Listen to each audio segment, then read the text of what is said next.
നമ്മുടെ രാജ്യത്ത് വിവിധ മതവിഭാഗങ്ങളും വിവിധ ആചാര അനുഷ്ഠാനങ്ങളും കാലങ്ങളായിട്ട് പിന്തുടർന്ന് വരുന്നുണ്ട്. പക്ഷേ അതിലൊരു വിഭാഗത്തിൻ്റെ ആചാരാനുഷ്ഠാനങ്ങളെ മാത്രം ലക്ഷ്യമാക്കിക്കൊണ്ട് തകർക്കുന്നതാണ് വിവാദമാകുന്നത്, അനുവദനീയമല്ലാത്തത്. കാരണം അത് മോശമാണ്, അത് വോട്ട് ബാങ്കിന് ഉപയുക്തമല്ല എന്ന രീതിയിൽ ചിന്തിക്കുന്നതാണ് മോശം. അതാണ് അനുവദിക്കാത്തത്. ഞാൻ ഉദാഹരണം പറയാം. കൽക്കട്ടയിൽ പ്രസിദ്ധമായൊരു സ്ഥലമുണ്ട്, ആലിമുദ്ദീൻ സ്ട്രീറ്റ്.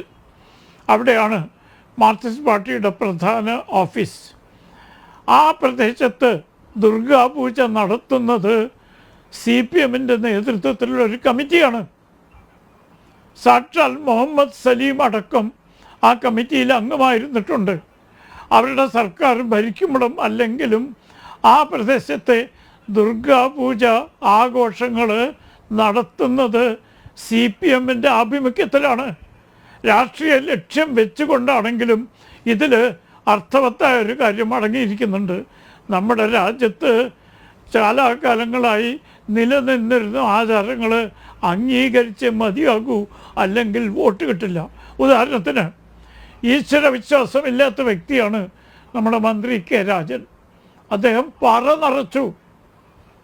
തൃശ്ശൂർ പൂരത്തിൻ്റെ ഭാഗമായിട്ട് അദ്ദേഹം പറ നിറയ്ക്കുന്നത് ദൃശ്യമാധ്യമങ്ങളിൽ കേരളത്തിലെ ജനങ്ങൾ മുഴുവൻ കണ്ടതാണ്. കാരണം അത് ഒരു പക്ഷേ രാഷ്ട്രീയ ലക്ഷ്യം വെച്ചിട്ടായോ, പക്ഷേ അത് കാണിക്കുന്നത് എന്താ? ഈ ആചാരാനുഷ്ഠാനങ്ങൾ എല്ലാവരും പിന്തുടരുന്നുണ്ട്. എന്തിനാ അത് തടയുന്നത്? എന്താണ് അതിൻ്റെ വൈകാരികമായ മെച്ചം? കാലാകാലങ്ങളിലായിട്ട് ജനങ്ങൾ ആചരിച്ചു പോരുന്ന പല അനുഷ്ഠാനങ്ങളും തടഞ്ഞതുകൊണ്ട് ഈ സർക്കാരിന് എന്ത്?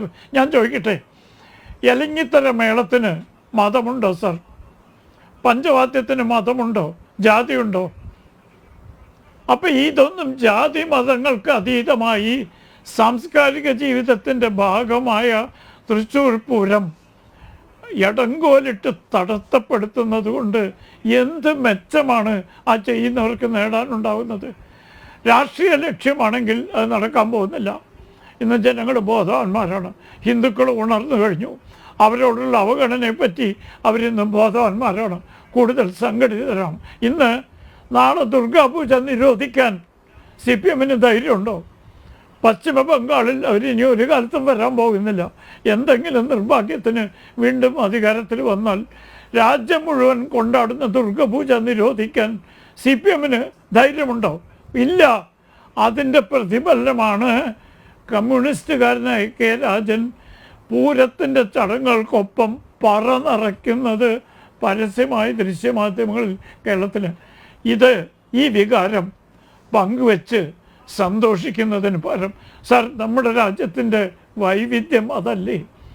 വിവിധ മതാചാരങ്ങൾ, മതാനുഷ്ഠാനങ്ങൾ അനുസരിക്കുന്ന വൈവിധ്യം നിറഞ്ഞ പല പല വിശ്വാസങ്ങൾ നിലനിൽക്കുന്ന മനോഹരമായ രാജ്യമല്ലേ നമ്മൾ?